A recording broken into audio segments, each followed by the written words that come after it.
All right, I don't know what time it is on your clock, but I know what I'm getting ready for. It is time for the Professional CISO Podcast with David Malicoat.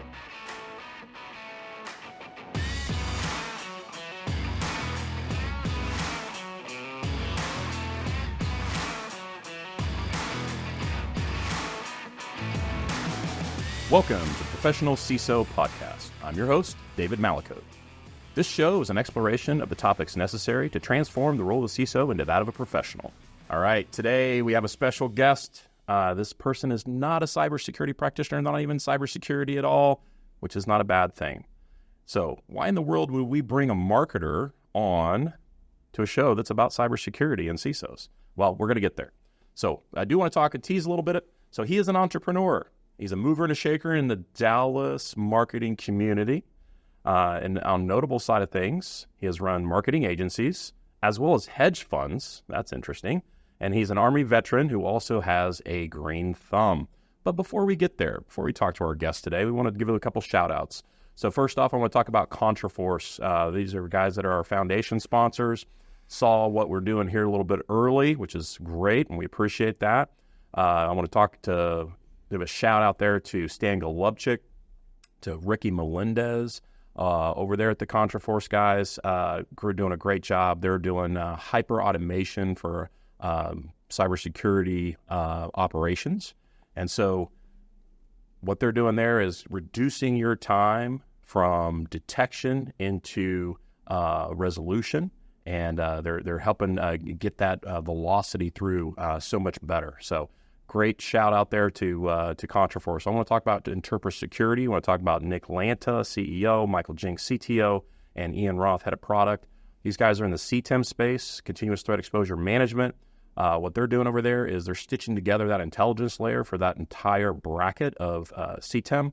So look up what they're doing out there at Interpret Security. They're doing a great job as well. And we appreciate both ContraForce and Interpret Security support.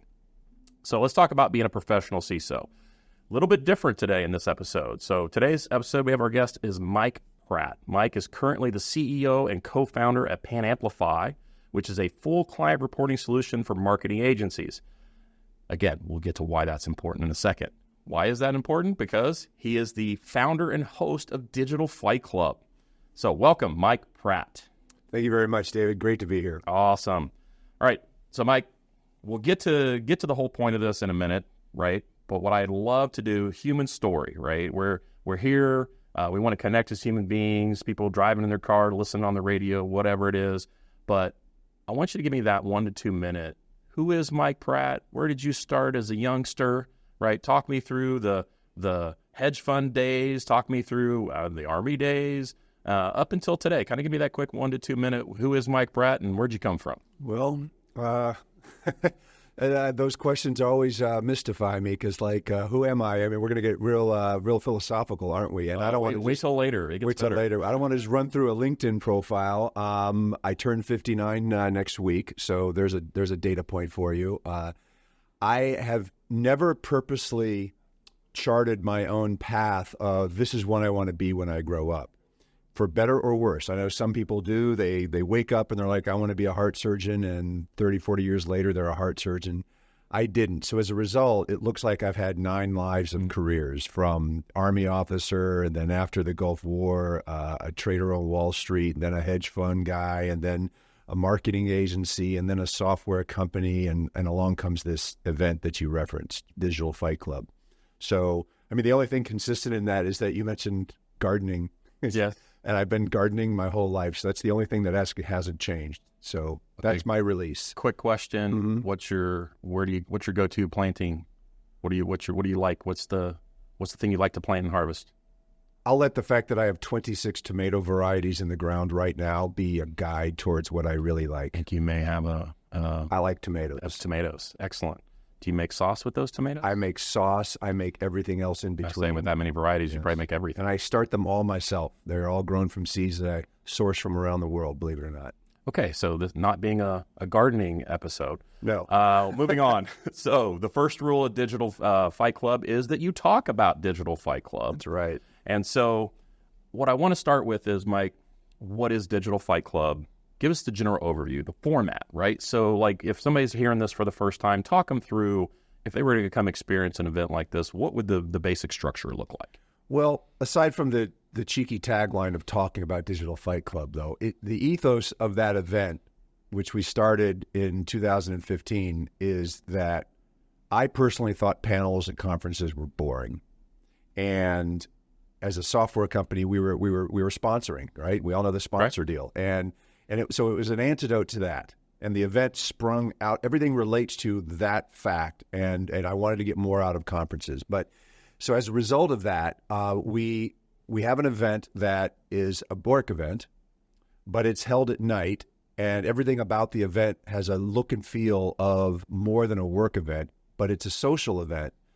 And when you combine the two of them, it creates the magic we think that happens. But the essence of the format is that we take three groups of people, okay, that we all know. And how about I use the groups in your world? That would be not my world. Okay. Absolutely. So the group one, and I've got tongue-in-cheek little names for them, but let's call group one the check writers. Yeah. Okay, they're the corporations that have CIOs and CISOs writing checks to have problems with security and cyber solved.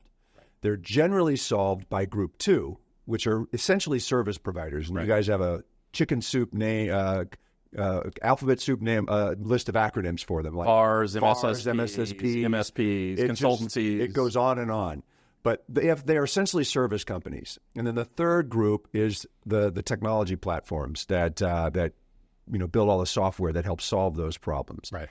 So as anybody that's ever been to a conference, I would agree with the notion that when you go to a conference, it's a vendor fest. Mm-hmm. I liken it to 100 7th grade boys trying to get one girl to dance. And the girl in this case would be the check writer, the CIO. And so they tend to avoid the conferences because they don't want to be hounded. Right. Okay. So we flip that around. So what we do is we say, hey, Mr. and Mrs. CIO, what problems do you have? And those problems become fight topics. Mm. Then we take the middle group, who are ostensibly the most neutral of the three, and we have them fight. It came out of our second Digital Fight Club. We had a CMO, who in my world is effectively the CIO. Right. And the CMO is the check writer, and her name was Jennifer Sines. She was the CMO of Frito-Lay here in Dallas at the time. And she came up the after party, and I'm going to quote her. I don't know what my language restrictions are. There are no language restrictions. Okay. She came up to the after party and she said, Mike, I got about $1 billion media budget, and marketing is hard. And every time I bring a problem to one of my advertising agencies, and we got about 30 that we use here at Frito-Lay, they just kiss my ass. Couldn't I just tell you what I'm struggling with and you have their CEOs fight? Mm. And that was born, that's silo specific. We do a marketing fight club. We do a cybersecurity fight club, as you know. Right. And let me tell you what, it changes from a boring panel. You might say, what do you do with all the vendors? Well, we let them sponsor and sit in the corner and enjoy the show. But interestingly, there's no 100 7th grade boys problems. Right. We only, out of 500 people at the Grenada Theater here in Dallas where we hold it, maybe 50 will belong to vendors. So they love that ratio. Right. And it allows the CIOs to come out in force because it's a safe space and they're not going to get hounded to death. Right. So let's use an example. A couple of years ago, we did the first cybersecurity fight club that you were very much a part of. Remember, Zero Trust was one of our topics. Yes. Selected by people like David Bell from American Airlines. Right. And so we have a Zero Trust fight. We get two fighters. I remember Dave Strader from Presidio was one of the fighters. And we don't tell them what to argue. Right. That wouldn't be very organic. Right. So one of my favorite things to do when we are putting the event together is I have a 3-person Zoom call with me and the two fighters. And I get them both on the Zoom call, and I'm like, gentlemen, ladies, we are not leaving until you have picked the side you want to fight. And they have to get to that in an organic fashion. Right. Sometimes arguments break out. They do. It's fun. But they come away knowing, okay, I'm on X, you're on Y, come out gunswinging. And so that is the foundation for the event. You want me to keep going? Yes. Okay. Absolutely. So We do all this with a handful of little tiny rules that we've kind of developed along the way. As I told you, one of them is we have it at night. Right. Another rule is we will only do it in a venue where there's no fixed seating. All right. I don't want a ballroom at a conference. No row seating. No row seating where you're scooching to get to your seat. We do. The Grenada, for example, has no seats. I have to bring in a package. So we bring in the comedy club cabaret package. I didn't realize that. Yes. I always called it pod seating, basically. Yes. Well, it's like if you've been to it, it's like you're sitting at a comedy club. Right. And it's intimate. You got a cocktail in your hand. You can talk to everybody in your immediate circle. That's hard to do in theater row fixed. Very much so. It's hard to do when you're at a ballroom with 12-person tables and the half the table has to turn their seat around to see the screen at the other end of the room. None of that. Music is thumping. The production is over the top. We decorate the stage with a theme. When I say theme, we've done the Vegas boxing ring. We've done the inside of a Mortal Kombat game console, which was always my favorite. That was great. And the reason is we want everybody out of their headspace that this is a work event. Right. Okay? We have a VIP reception at the Sundown Saloon next door where all the CIOs and CISOs and vendors, which they like, Yes, they do. are mingling with the folks that it is impossible to get airtime with. But we have a red carpet with a step and repeat and a camera crew doing interviews, and it does not feel like a work event At all. And it really lets the CIO let their hair down, or the CISO let their hair down. Right. And they get into that space where they want. Now, when they walk into the theater and they see all this huge production and the music thumping and lights blaring, and it really, they're like, what am I at? Because all of that is designed when the bell rings, the fights are really serious. Why are they serious? We don't sell tickets. Nope. It is a 500 cybersecurity professionals who know their stuff. Yep. And I will tell you, having done 22 digital fight clubs, it is the nerdiest crowd I've ever seen. It is serious, and you put a whiskey in their hand, and something magical happens. Now, I've left out a couple of parts. Let me continue. Please. We have the notion of a role called the referee, Yes. not judge. The reason I say not judge is because the entire audience gets to vote for a winner. So everybody's judging. Right. But the role of the referee is to call BS on the fighters when need be. And at the end of every fight, which lasts about 10 minutes, the refs get to throw in some questions, and the fighters have to respond in front of God and country. And it's difficult. When I start the event and I brief the crowd on what to expect, I let them know, hey, you guys are cybersecurity professionals. If you agree with a fighter, you should cheer them on. Yes. If you disagree, you should heckle. That fact alone really stresses the fighters out. I can't emphasize to you how difficult it is. Well, having fight. been a fighter, Other than the fact that you were a fighter and you know. for Dallas Startup Weekend 22, I believe it was. Yeah, and it gets you in a place where you're like, holy smokes. And so for Dallas Startup, we were the fifth fight, and everybody's been well attended to at the bar, let's say. So they're liquored up. They're liquored up. That's industry speak. Industry speak. They're liquored up, and this is fight 5, right? And there's people that have already been booed. I can tell you that.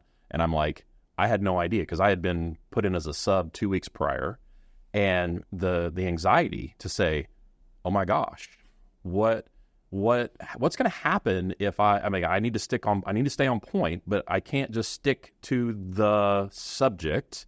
Otherwise, it looks like you're going to get booed because I have 4 fights in front of me that shows that. And so to go and say, you have to stick to your topic, but at the same time be light enough on your feet to go with the jabs, and then turn around and hit the questions from the referees out of the park if you can, because the whole point of those referees is to just stick it to you as a fighter. They want to mess you up. They want to trip you up if you're looking like you're doing too good. Well, I don't know if they're that malevolent, but I will tell you this. Every one of us have been to, I know it probably felt that way as a fight. Yeah. And to be fair, I've never had to fight, okay? I've only been the host. But a couple things stand out, and I think it's worth mentioning. One, these are topics that both the refs, who are clearly 5 of the CISOs and CIOs in the crowd, but there's another 35 or so CIOs and CISOs in the crowd as well. they're the topics that they care about because they submitted them to me. And we synthesized them into, everybody mentioned when I said, give me your top 3 problems, zero trust. Yes. So I'm sitting here as a non-cyber guy going, I think that's important. So we have a fight on it. And everybody in the crowd realizes it's an important topic. So they care about it. Oh, they're already passionate going in. And knowledgeable and opinionated. And so so if I jump ahead and tell you, like, some of the feedback that we always get from people that have attended it for the first time are they've never learned so much in a fun, party-filled environment. They're used to quiet, boring conferences, whereby, by the way, no panelist is ever challenged. Nobody heckles a panelist at Black Hat. Nope. So they heckle here. And so if you say something where you BS, you get something incorrect, and you think you're using it to make a point, you're going to get challenged on it. If you stumble, well, maybe you shouldn't have been a fighter. Right. And then the audience votes. And I will tell you, it's a combination of everybody on stage is smart. So it's not who's the smartest. Right. Everybody on stage is actually a good speaker. So it's not who's the best speaker. Right. Not everybody can handle themselves when challenged publicly. So sometimes that plays into it. Yep.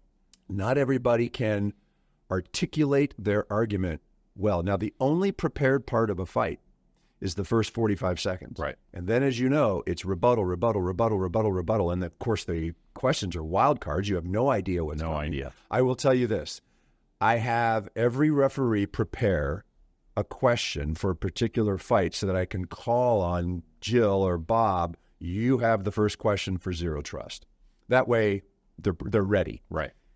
99% of the referees tell me they call audibles on the fly based upon how the fight's proceeded. Right. So therefore, nobody knows what the question is, and I coach them. No softballs. No. And they throw hard balls. That they do. There you go. So, and the heckling part is worth noting too. The heckling is not gratuitous, and because I've noticed this. Now, I don't know if you've ever been to one of the events. You've been to a bunch where there was. Matter of fact, I can tell you. Were you at the marketing one? Yes. That we filmed the pilot. Yes. Okay. Do you remember when there was a fight on marketing software platforms, and one of the fighters referenced them and called them tools. Right. And then you remember that guy in the back of the room that yelled out, "You're a tool." Yes. It did nothing to the fighter. Nothing at all. In fact, and you remember I called him out and said I'd kick him out if he did that again. That's gratuitous, ridiculous heckling. It has no impact. Right. Okay?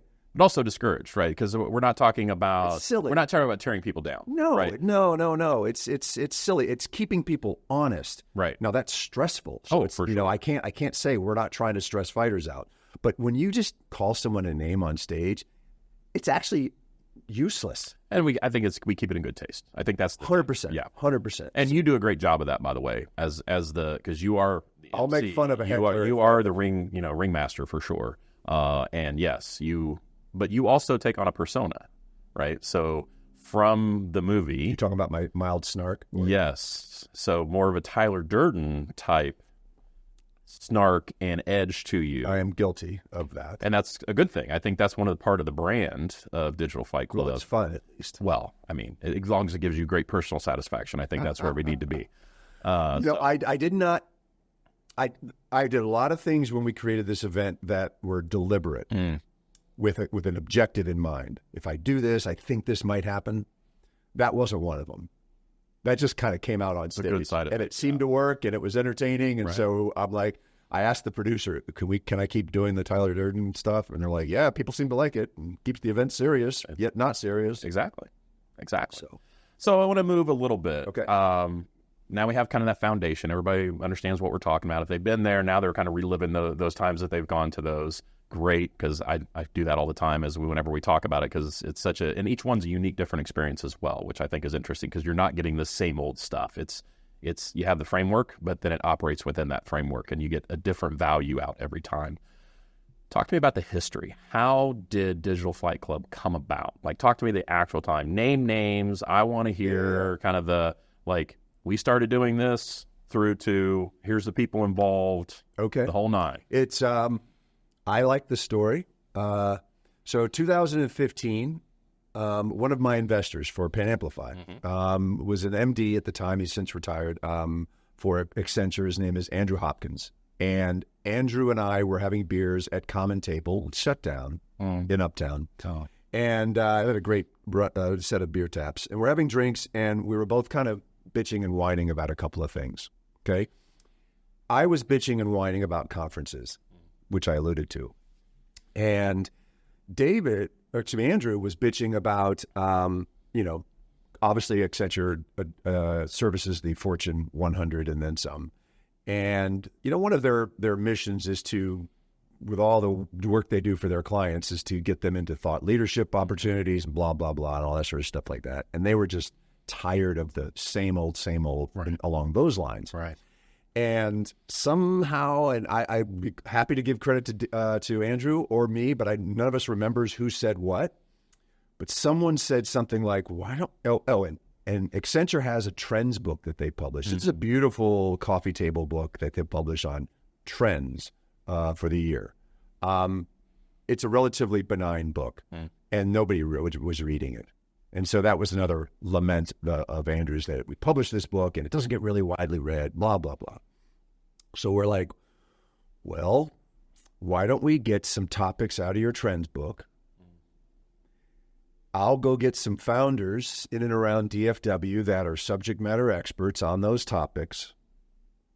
We'll put them on stage and we'll have them argue. And you can go get some of your C-suite clients, and we'll call those referees. We didn't even know what that meant yet. Right. But we did that. And a key component was Andrew said, and I'll write a check and pay for it. Yes. So there you go. I've got a sugar daddy, and we've got the first event. And I will tell you, we still do 90% of what we did on that very first event. Some things have changed. I'm not sure we'll ever do a generic, across-the-board, multiple industry topic kind of event. It wasn't bad, and it was fun, and it was entertaining, and the fights were good, but there was a component that I've noticed now was slightly missing, and that was the audience was a broad spectrum of professional expertise. Right. So the heckling wasn't quite as zoned in as if you put 500 cyber people. Kind of lose your zealots a little bit, it sounds like. Well, they're in pockets.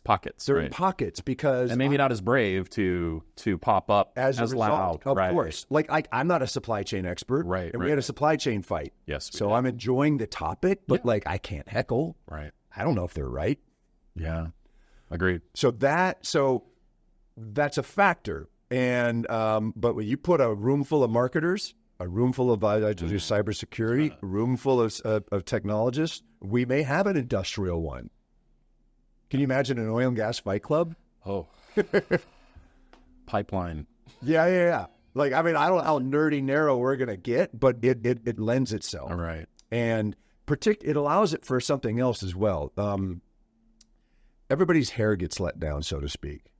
So, I alluded to the VIP reception, which is fun. And while that's going on, the rest of the professionals are in the theater doing their own little cocktailing. Right.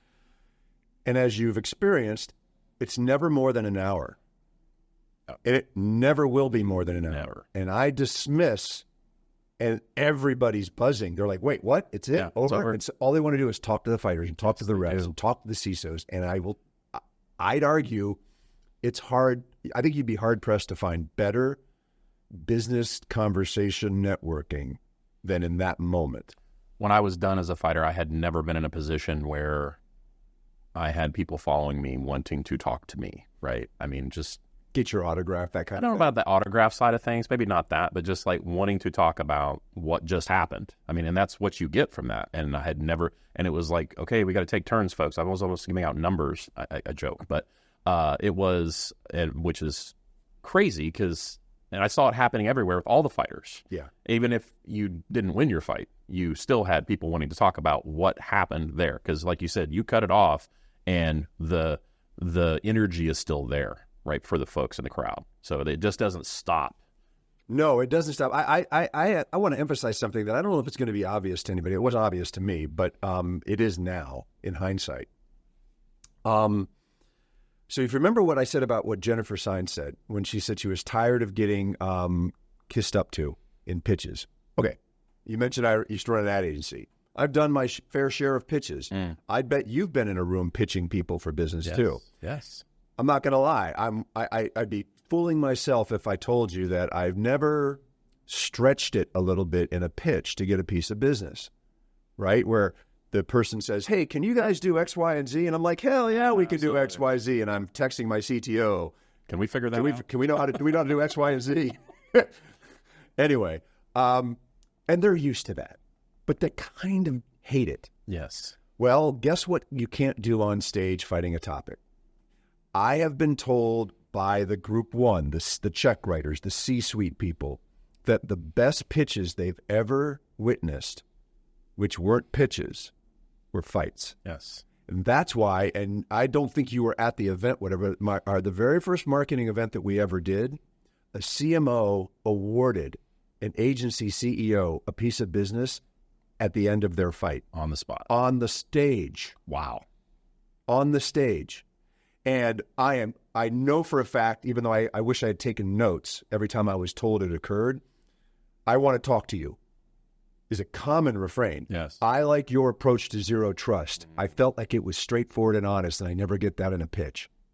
That's the benefit. So you get up there and fight and hold your own. I've seen losing. Some people lose. We've had people lose 90 to 10. Mm-hmm. You shit the bed if you did 90 to 10. But, you lose 51-49. That's in the margin of error. Right. I've seen losers get pieces of business at the after party. The value's there. No two ways about it. Yeah.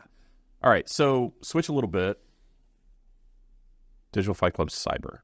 Okay. So let's talk about history of that, right? So I'll start with, I was a fighter. You are the history. One of the history. Take a victory lap. A little bit. And I can honestly say it led directly to what we're doing today. So there is a line here. I feel honored. But from fighter to once I was done fighting, a gentleman by the name of Brad Smith came up to me and said, "Great job." Gave me a compliment, and I'm like, "Give me 1 second. I'm going to go talk to somebody." I turned my head for a second. He's gone like the Flash, right? I'm like, "Where did he go?" Luckily, we were able to sync up the next week at a conference. Still hoping. I'm sure it was exciting. It was amazingly exciting. We won't no names there, but then it started kind of snowballing a little bit on we should do this, and then you were approached and you said, it was the proverbial no-brainer. It Right. was absolutely a no-brainer, particularly since your industry aligns organizationally like mine. So I didn't have to put a lot of thought into the notion there, with like the check writers and right. Yeah, we didn't have to wedge too much. We had to. There was a little bit. There was a little bit. Y'all have relationships with your tech vendors and your VARs that we don't have in the marketing world, and we adjusted for that. But generally speaking, it kind of worked. And so, yeah.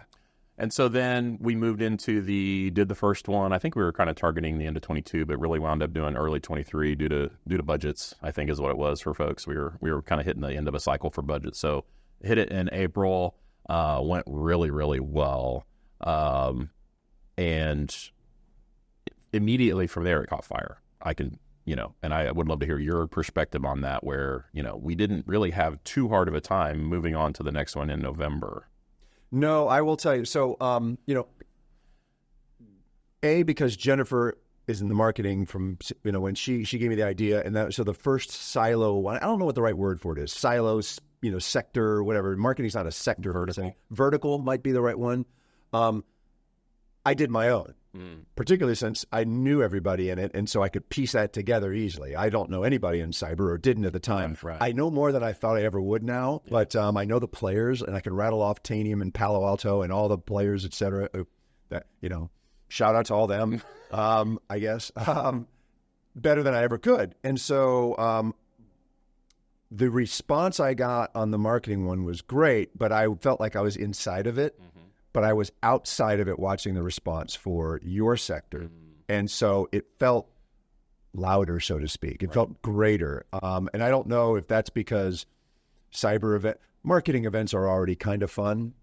We're a little bit sexier sector than you guys are, no offense. Less nerd factor. And so I think, I had a handful of those nerds coming up going, Well, that's the craziest cyber event I've ever been to. So I'm all right with Mission accomplished. I'm all right with that. So yeah, and that's why I think it was, you know, it allowed us to do 2 in 1 year, which we've never done. Right. And it was easy. Yeah, it was. It was not. I mean, there's work to it, but it was one of those. I was like, yeah, we had folks ready to come and participate, and more so on the second one than obviously the first one. First one, you're unproven, at least in cyber. Yeah. All right, that leads us to what's happening now. What is going on with Digital Fight Club generally? I see what you teed up there. I did. So, you know, didn't set out for this. Serendipity kind of like worked its magic, and, you know, it's hard to explain. I'm going to give a little, can I give a little backstory? Yes. It's hard to explain this event to a first timer. You know, I've gotten better at it over the years. So have I. But it's hard to, as you know, to capture it. We actually record sometimes the expressions on people's face when they walk into the theater for the first time. So as a result, you know, I've had the videographer just film the fight so I could slap some stuff up onto YouTube, and so that lives there. Well, the gentleman, but I didn't have an odd budget for it, and so no discredit to the folks that shot it, but I just didn't have a lot of money for it. Right. So it was kind of like, you know, a camera or two here and there, put some editing together, YouTube video, pretty static, but you could watch and see and get a better sense. Right. Okay. So it lived on the YouTube channel. It was really just for explanatory purposes. Right. Okay. I wasn't trying to create like the monster podcast that you have here and you've built here. So that gentleman happened to be on the crew of a streaming shoot in East Texas last summer and showed it to the producers, who fell in love with the concept. And then a dinner led to another dinner, led to another meeting, led to another dinner. And next thing you know, the concept's kind of been shopped to the Hollywood types and the networks and the streamers who were like, we want to see a show here. So we filmed the fall marketing one as a pilot with full crew and all that sort of stuff like that. And it's been picked up to be a 4-episode TV show. Can't tell you any more than that in terms of location and output and all that. There's a lot going on in Hollywood right now with the various strikes and the possibility of a crew strike, and so we're going to leave it at that. But what I think is probably something that turns you on and makes you excited is, you know, the producers had to choose the first topic. Right. You know, they asked for my input and all that, but, you know, it's not just me now. Right. And to my huge delight, they have not messed with the format. Awesome. Because we've had 22 fight clubs, and so they bought into the fact that that's already proven out. Right. Yay. So they chose cybersecurity, which is phenomenal. You know, we're shooting episode 1 back at the birthplace at the Grenada Theater. The rest of the episodes will probably not be in DFW, but the first one will be at DFW, and it's cybersecurity. And I was like, why is cyber the one you want? I thought for sure they do marketing. Right. And they chose cyber. But you know what? The Sony hack, the MGM hack, they told me, they're like, it's on everybody's lips in Hollywood right now, in a scared kind of way. So we're probably going to have a fight topic related to, you know, the entire entertainment video online industry, which I know cyber is heavily involved with. Yes. I've got to assume that the folks in your world would love to get business from Sony to help protect themselves in cybersecurity. Absolutely. I mean, I'm sure somebody already has that business. I'm sure they do, but somebody's bucking for it as well. Right. That's the universe we live in. Yes. So it's not trivial, and it's big, and it's topical, and should be a fun, cool fight. When is it? June 27th. Grenada Theater. Start time is roughly? The fights start at 7. We have a VIP reception. The cocktail parties all start at 6 o'clock. The after party starts at 8, and that's always been the format, and it will continue to be so. I will tell you, some of the, you know, as an indicator of how, like, fired up everybody is, becoming a TV show, you know, I'm going to be You're okay if I'm completely transparent? And, Absolutely. That's the whole point wear of this it on podcast. my sleeve. Please okay, do. Good. All right. So didn't set out to be a TV guy. Right. Host a TV show. I'm okay with it. If it never happened, I would be okay with that as well. Yes, it's fun. Yes, it's interesting. But I've never done it. Right. So I'm a little naive when it comes to Sure. and I've learned a lot in the last year. Just new language, for crying out loud. I know what a grip is now. Right. Yay. Anyway, my point is, I was nervous that when Hollywood got a hold of this, it would turn into a cheesy, fake reality show. They haven't asked to change anything. We've made a few tweaks. Of course. I'd love to tell you about for the June event. Example, we're going to take the number of fights from 5 down to 3. Right. We're not going to extend the length of the fights, but we're going to add anecdotal filmed vignettes introducing each fighter and referee Background. to background and add context. That'll certainly help a home audience. Absolutely. Right? And I think the folks in the crowd are going to like that too. Yes. Agreed. Another question I had was, what do I do about sponsorship? Because on one hand, the budget for bringing in 15 cameras and all the stuff that goes with that wasn't enough, covered by what we had sponsors with. On the other hand, that still contributes, and they're an important cog in the system of it, all that. So they're like, yes, it's going to be limited, but yes, we're going to have it. And so I announced, as you recall, last week, and they're gone. There's no sponsorships left. They just went like poof. And so I was like, oh, holy cow. So I think that's an indicator of how your sector views this. So that's cool.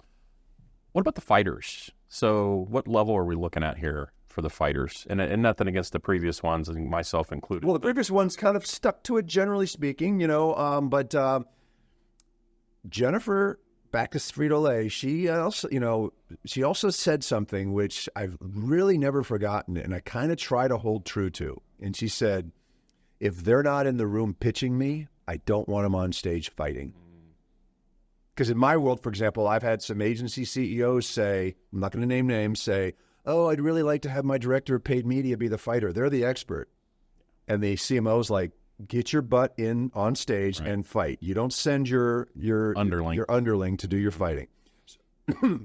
So we have a few rules. Everybody needs to know this and hopefully accept it.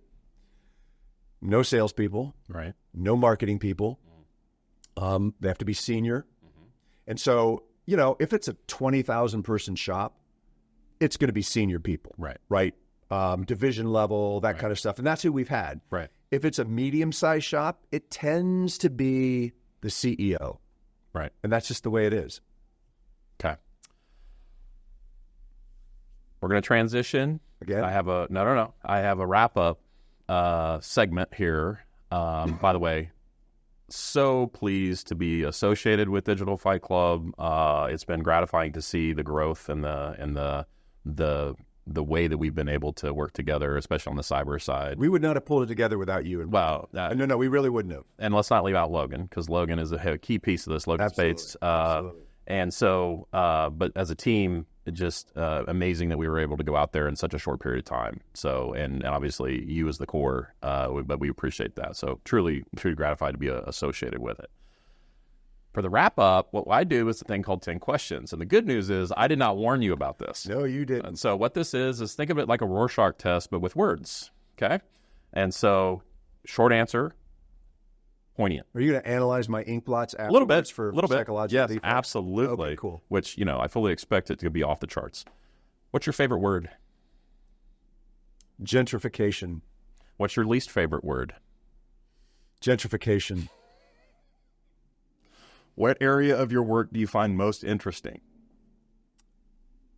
The talking to potential customers. What area of your work do you find most challenging? Whenever I have to play account manager. What sound or noise do you love? Sound or noise do I love? Artillery fire. Back to the Army. What sound or noise do you hate? Artillery fire.